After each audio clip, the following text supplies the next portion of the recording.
黑白不分指嘅係是非善惡分唔清楚，咁點解黑同埋白成日俾人附上黑暗、光明、邪惡、正義等等嘅意義呢？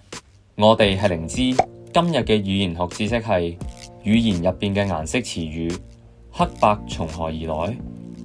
首先，所有語言無論佢顏色詞嘅多寡，佢一定有黑同埋白兩種嘅稱呼。翻到幾千年前嘅人類部落，當時同而家嘅工業社會截然不同，而當時嘅人類語言對於各類顏色並未有詳細嘅劃分同埋稱呼。不過黑同埋白兩種嘅稱呼就必然出現嘅。然而，與其話係黑白兩隻色，倒不如話係明亮度嘅強弱。黑其實對應咗暗，幾乎唔反射光，睇起嚟就好似冇光咁樣，同夜晚深洞睇唔到嘅空間相似，亦都引申出未知危險。白就係反射所有嘅可見光，亮度最高，容易令人聯想到太陽、火光等等嘅光源，亦都因此連結到光明清楚。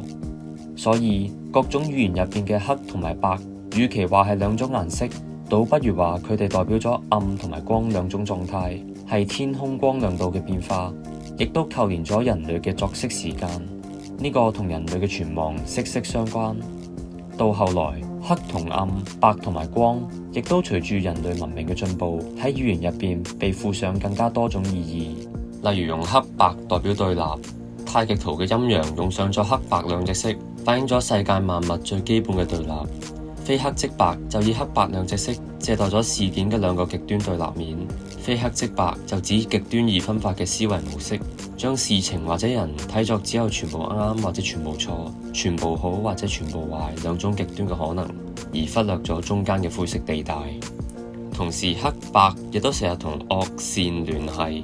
歐洲文化入邊嘅黑魔法同埋白魔法，分別對應因為惡念同埋善念而生嘅魔法力量。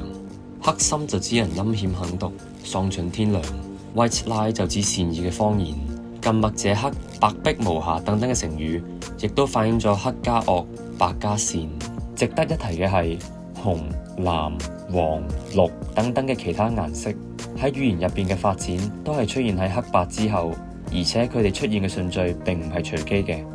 有興趣了解更加多嘅你，就請留意我哋之後嘅片啦。